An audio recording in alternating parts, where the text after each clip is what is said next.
जो वज़ीर दाखिला है जिसको इस वक्त बलूचिस्तान में होना चाहिए था, वो वर्ल्ड टूर कर रहा है। कभी अक़वाम मुत्तहिदा के अंदर, कभी कहीं पे, कभी कहीं पे। फिर ज़ोहदान ममदानी से मुलाकात करनी है अमेरिका में, जो न्यूयॉर्क का मेयर है, उभरता हुआ लीडर है और बहुत तगड़ा सियासी लीडर है वहाँ पे अमेरिका में, और बड़ी मकबूलियत है उसकी पब्लिक में। उससे भी मुलाकात के लिए दावे किए जा रहे थे। वो मुलाकात तो कटाई में पड़ गई। उसकी वजह यह है कि मोहसिन नकवी के बारे में पाकिस्तानियों ने अमेरिका में बाकायदा ये ट्रेंड चलाया, और अमेरिकन सरकार को तो वो नहीं कायल कर सके क्योंकि वहाँ पे डोनाल्ड ट्रंप है, उसको कोई फ़र्क नहीं पड़ता। लेकिन ज़ोहदान ममदानी जो हैं, जो मेयर है न्यूयॉर्क का, उसकी टीम के साथ रब्ता किया, उन सबको टैग करके बाकायदा कंपेन चलाई। इसमें कुछ डॉक्टर्स हैं, वो बड़े इंपॉर्टेंट रोल प्ले करते रहे। उसके अलावा कुछ सहाफ़ी भी हैं, वकास अहमद साहब भी हैं। वो लोग ये लिखते हैं कि अगर आप मोहसिन नकवी जैसे फाशिस्ट आदमी से मुलाकात करते हैं तो इसका मतलब है कि आप उन लोगों के साथ ताल्लुकात बना रहे हैं जिन्होंने मुझ पर दबाव डालने के लिए मेरी फैमिली को पाकिस्तान में अगवा किया और उन्हें नुकसान पहुँचाया। ये काम तो अहमद नूरानी साहब के साथ भी किया गया, शहबाज गिल के साथ भी किया गया, उनका भाई उठा लिया। यहाँ पे जो शहजाद अकबर साहब हैं उनके साथ ये किया गया, अज़हर मशवानी के साथ ये किया गया। कई लोगों को खुद अगवा किया गया, कई लोगों की फैमिलियों को अगवा कर लिया गया, कई लोगों के ख़ानदानों को दरबदर कर दिया गया। तो ये सब की कहानी है। तो अब जो इन्फॉर्मेशन आ रही है, अब तक की इतला, वैसे ये बहुत घुन्ने हैं, कोई पता नहीं इन लोगों की मुलाकात हो ही जाए, पूरा जोर और ताकत तो ये लगा रहे होंगे। लेकिन अब तक की जो इतला आ रही है, ममदानी ने मुलाकात करने से इनकार कर दिया, और ये दावा किया जा रहा है सोशल मीडिया के ऊपर जो एक्टिविस्ट हैं अमेरिका में मौजूद पाकिस्तानी, उनकी जानिब से, कि जनाब जो एक पहले मुलाकात तय की गई थी वो मुलाकात अब कैंसिल कर दी गई है।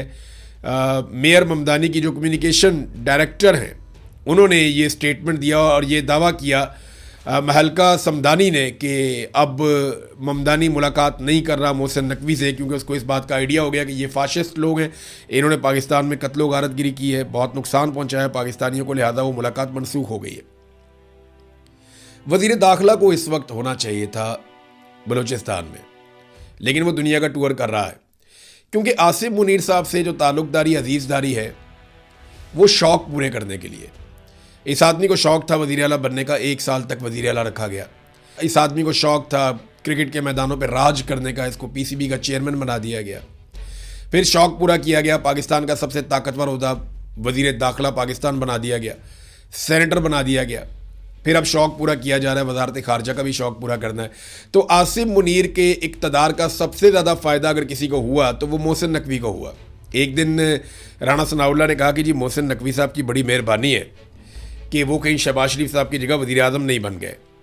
तो अगर फील्ड मार्शल आसिफ मुनीर चाहे तो किसी वक्त भी कोई निगरान सरकार बना के या कौमी हुकूमत तश्कील देकर वो मोहसिन नकवी को वज़ीर आज़म पाकिस्तान भी बना सकते हैं। उन्हें पूछने वाला कौन है? जो दिल करता है डंडे के ज़ोर पे करते चले जा रहे हैं। पाकिस्तान में कश्मीर के हालात नादरीन यहाँ तक पहुँच गए हैं कि जेलों की सूरत हाल काफ़ी ख़राब है।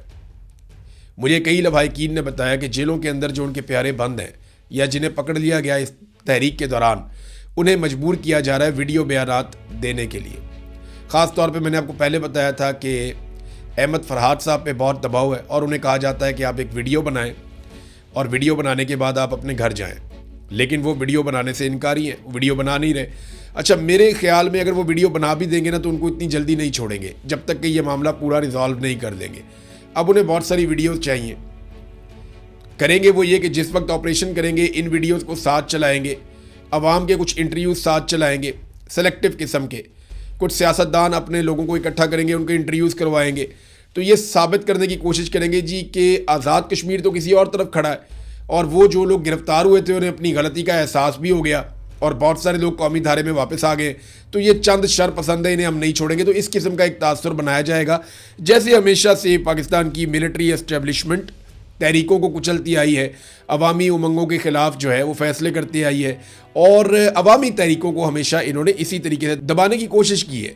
चाहे वो बलूचिस्तान हो, चाहे वो बांग्लादेश हो, चाहे वो खैबर पख्तूनख्वा के कबायली इलाके हों। अभी वहाँ से एक वीडियो आ रही थी, उसमें टीटीपी के लोग बैठे हुए हैं एक स्कूल के अंदर।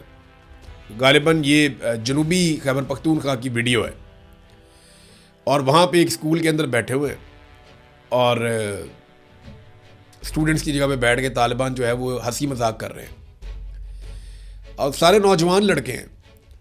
यानी वो मुझे याद है आज से चंद साल पहले का एक गाना 2016 का है, तो ये बच्चे तब छोटे बच्चे ही होते होंगे उस वक्त, अभी ये नौजवान है, यानी 20 साल 25 साल के लग रहे थे, कोई 27 साल का लग रहा था, कोई 25 साल का, कोई 20 साल का, कोई 18 साल का, छोटी उम्र के लड़के थे, हथियारों से लैस वहाँ बैठे हुए हैं, बैठ के वहाँ पे स्कूल के अंदर तो कौमी तराना भी पढ़ रहे हैं और ब्लैक बोर्ड को इस्तेमाल कर रहे हैं, मजाक कर रहे हैं तालीम का। ये वो बच्चे हैं जिनके बारे में ISPR ने एक दौर में एक नगमा जारी किया था कि मुझे दुश्मन के बच्चों को पढ़ाना है। याद आया आपको? इससे पहले एक आया था बड़ा दुश्मन बना फिरता है जो बच्चों से लड़ता है। फिर मैंने देखा कि पाकिस्तान की मिलिट्री एस्टेब्लिशमेंट खुद ही बच्चों से और ख़वातीन से लड़ पड़ी।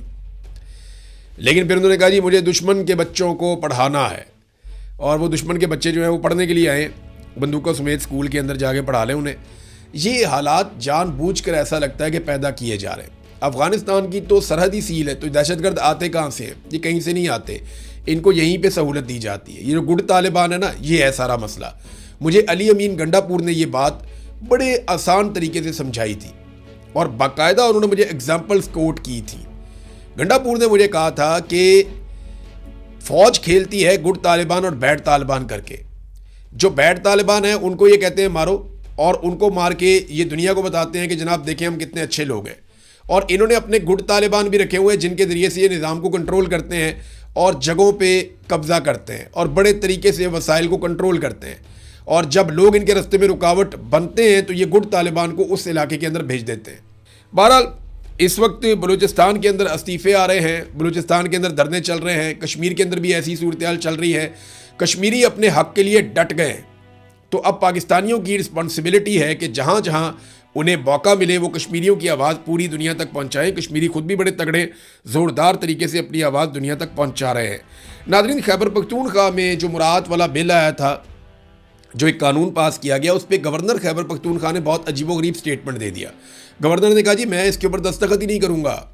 गवर्नर ने यह भी कहा कि ना सिर्फ मैं इसके ऊपर दस्तखत नहीं करूँगा बल्कि मैं इसकी मुखालफत करूँगा, मैं इसके ऊपर इख्तलाफी नोट लिखूँगा। इस तरह की बातें गवर्नर खैबर पख्तूनख्वा ने कही।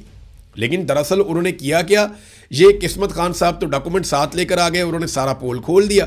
मामला ये हुआ कि 30 अप्रैल को ये बिल पास करवाया गया था असेंबली से। उसके बाद ये चला गया दस्तखत के लिए गवर्नर के पास, तो गवर्नर को उस वक्त लिखना चाहिए था इख्तलाफी नोट। लेकिन ठीक 6 दिन के बाद गवर्नर ने इस बिल के ऊपर दस्तखत कर दिए 6 मई को। यानी उनके पास 10 दिन का टाइम था कि 10 दिन के अंदर अंदर वो इख्तलाफी नोट लिखकर नज़रसानी के लिए इस कानून को वापस भिजवा सकते थे। लेकिन गवर्नर ने 6 मई को इसके ऊपर दस्तखत कर दिए और इसे फौरी तौर पे कानून बना दिया और उसके बाद चुप करके बैठ गए खामोशी से।